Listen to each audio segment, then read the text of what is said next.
Mount Vernon Nazarene University's Spring Semester Chapel Series is taking a biblical look at the topic of human sexuality. MVNU chaplain Scott Peterson explains the need of this series in chapel. This semester's series and theme really came out of just the understanding that we live in a sexual world, and that there's more access to it now than there ever has been before, and that the church is not doing a very good job of addressing it and really not speaking into it in appropriate ways. We recognize that all the issues that we're looking at are issues that college students are dealing with on a day-to-day basis, and we need to be able to speak to that in a clear and concise and Christian and appropriate way. We spoke with several MVNU students to find out their thoughts on whether or not they think the topic of sex in chapel is a good idea. I think it's a topic that needs to be discussed. It's one that's out there and kind of in your face every day, so I think it's something that we shouldn't just ignore and push away. I think it's a good idea, but I would also say that I think it's an issue that should be brought before college age, maybe in home churches, or especially starting in the home, it should be brought up. But I do think it's a good idea to talk about it now as opposed to waiting till later. That's one of the reasons why students come here, because they don't want to be around sex and be tempted with that type of spirit. And people that are having those sexual acts, they bring other people down, and they don't realize that. MVNU's Director of Counseling and Wellness, Eric Browning, says students come to his office quite frequently to discuss issues of human sexuality. Well, if you take all of the issues of sexuality together, it's definitely not a minor issue. Whether you're talking about, even just someone who's struggling with the issue of lust, but you put in homosexuality, you put in, premarital sex, sexual abuse, even some like bullying, like sexual bullying. Somebody sending unwanted text messages or things like that. I think it's probably far more prevalent than we would realize.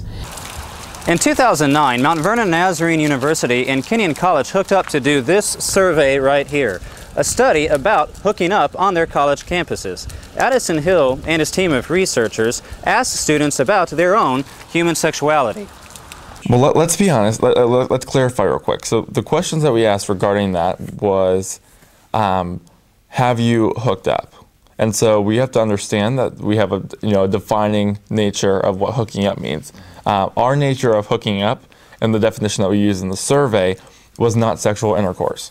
It was dealing with anything from the desire to do something physically with an individual without any desire to see them further.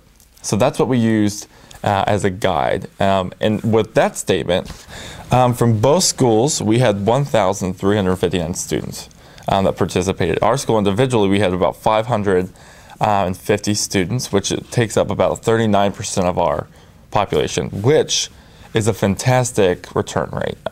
Generally, we were very, very pleased. Out of those, it was actually really perfect, because only 67% were female. So it almost matched our female and male ratio as well. It was around 100 students, which is about 23%. 23% say they have hooked up.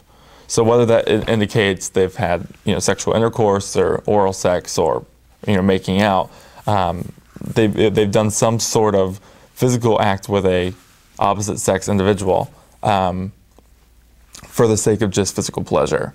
And so that's kind of disturbing. But then again, when we ask the students how many, we ask them, do you hook up? And then do you think others hook up? We had 66% of them say that others on the campus hook up, and only 20% of them say that they actually hook up themselves. So the campus thinks that there's a pretty promiscuous campus we live on, when in reality it's not. We spoke with several students whose stories back up the results found in the survey. Yeah, as an RA, I've had to break up some situations, and not necessarily with sex, but inappropriate behavior. So it's definitely something that is an issue that needs to be addressed. As a matter of fact, last night, actually, we were in the parking lot getting ready to leave to go out to get something to eat, and the car parked across from us in the parking lot. There was a couple in it, and he was actually on top of her. The windows were fogged, and it was slightly uncomfortable. Scott Peterson summed up what he hopes students draw from this series.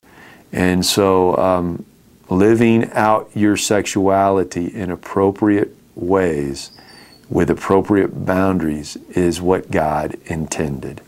And that's a big part of what I hope we're able to find and discover this semester. The Chapel Department's series on human sexuality will continue through to the end of the school year. Reporting for Cougar Net News and the LV Online, I'm James McDowell.